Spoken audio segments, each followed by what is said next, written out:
Staying for a moment with the 9/11 attacks, September 11 attacks, let's go to the view from the United States. Barbara Heineback was a press officer, the wife of Democrat President Jimmy Carter, and then an advisor to Democrat President Bill Clinton. She's been tuned in to the political establishment there. She joins me now. Barbara Heineback, it's great to talk to you again. But tell us, how did you first hear about what was going on that terrible day?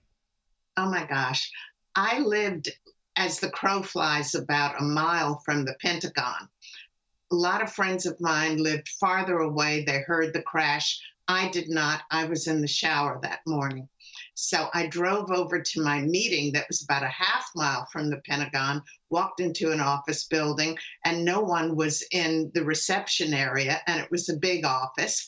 And I went down the hall and I saw a lot of people standing in front of a TV, and I saw the Twin Towers, what was going on there, and that it had been struck, and I thought it was a joke. And immediately I kind of got angry, thinking, this is nothing to play around with.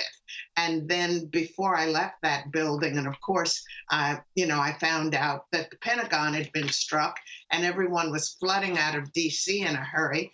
And even though that drive took me about 10 minutes to get to where I was going for my meeting, it took me at least 3 hours to get back home, because all of Washington, D.C. had folded out trying to get back to their homes and families to see if their loved ones were okay. And then over the next couple of years, I ended up visiting all 3 of the sites where the 4 planes had crashed. It's just, it seems to have really scarified America, at least it did then. It also it seemed to come as a complete shock, total surprise. Americans seem to be so caught unawares. There was that really slack airport security, no vetting for the 19 hijackers that came in, the whole thing. How naive was the America you knew back then?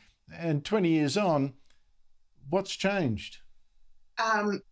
It's devastating to me now, Andrew, because when I look at the 40 years leading up to 9/11, 40 or 50 years, we were embarrassed by our riches, and it was incredible. And I thought about this over the last couple of weeks, thinking in terms of the political responsibility, technology, religion, academia, and media.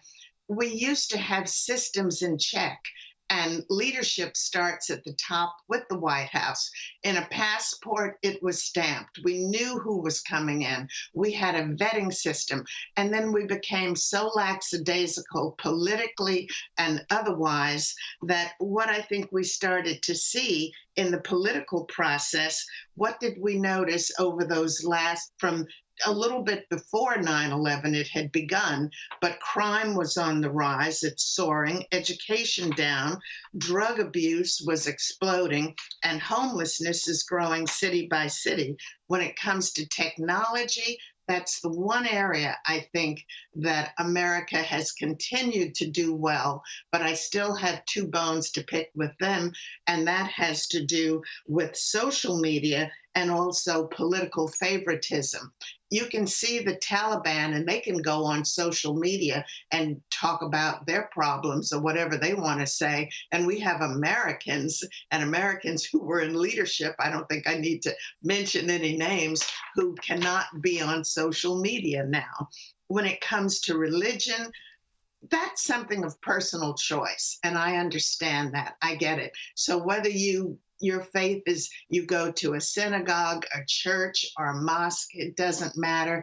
But I think it's worth a conversation when you lose a faith-based community, or it's disallowed, and it seems that politically it's trying to be obliterated. Faith has something to do, I believe, with at least individuals knowing what's right and what's wrong. With academia, we've lost something else. I want to pick up on that point, Barbara. I think it's also, I think it gives a sort of communal faith, gives you a sense of shared values, a shared stake, a sense of owing to each other, instead of the increasing tribalism we are seeing in the English-speaking West, which I think is turning us against each other, a nation of warring tribes, rather than looking outwards. Barbara Heineback, it's great pleasure to talk, to catch up with you again. Thank you for your time.